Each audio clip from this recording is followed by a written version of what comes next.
Hi, my name is Taylor Allen, and I did my Math Center on addition.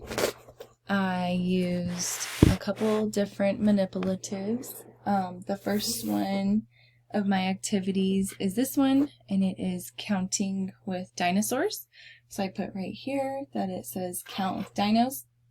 I used 2 and 3 dimensional manipulatives for the dinosaurs. The children are to sort by color, and then they can count the different ones that they have, and then they can add up their total amount of each dinosaur. On the second activity, I did adding clothespins. I put smaller clothespins just right up here, and the children can sort them and add them as well. On the third activity, it is over here. It is called Flashcard Addition. I put a variety of flashcards right up here.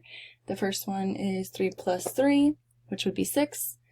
The second one is 1 plus 5, which is 6. The third one is 2 plus 5, which is 7. And the fourth one is 4 plus 4, which is 8. So the children are to practice their addition by using the flashcards.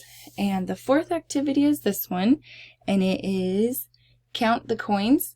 I separated a bunch of different coins right up here. I used quarters, and I used dimes, nickels, and pennies. And I also put the other manipulatives down here. Right over here, these are the different coins, and I just put the coins in here so that they're separated. Here's some flashcards that they would be using. Here's some of the dinosaurs that they would be sorting and adding. And here are some of the clothespins that they will be practicing their addition. Now for the Common Core standards, I wrote them down right here. The first Common Core standard would be counting and cardinality, which is K.cc. It would be for them to count to 100 by ones and tens. They can do this activity. They can reach this standard by using the clothespins. They can count to the 100 by using the clothespins.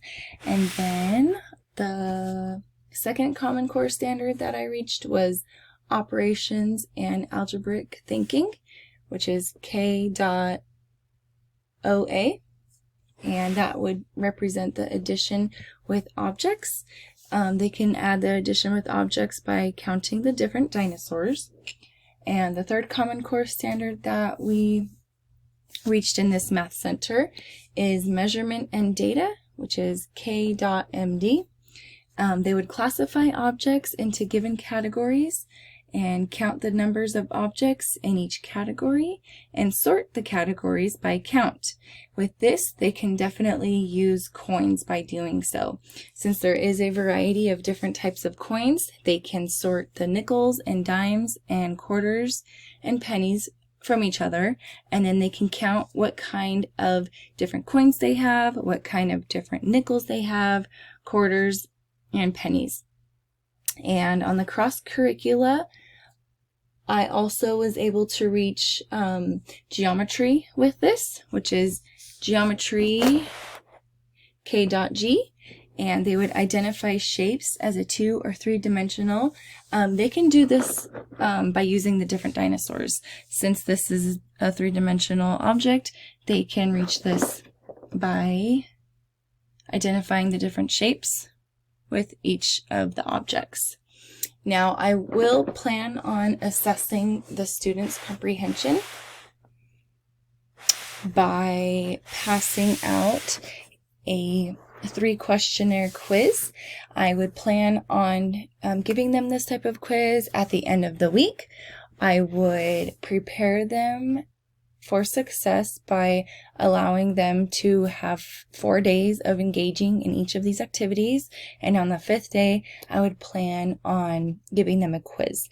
It would be a quiz such as how you were able to add the different dinosaurs up, what types of colors did the dinosaurs include.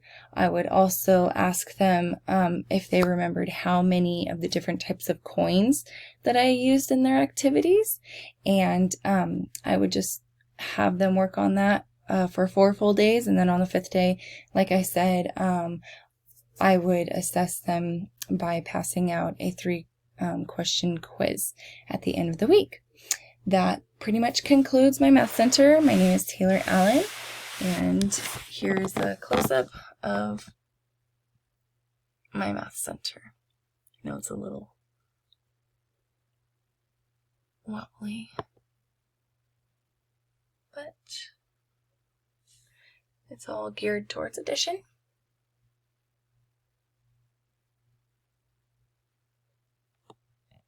And here's the manipulatives that I would be using. All right, thank you. Have a great day.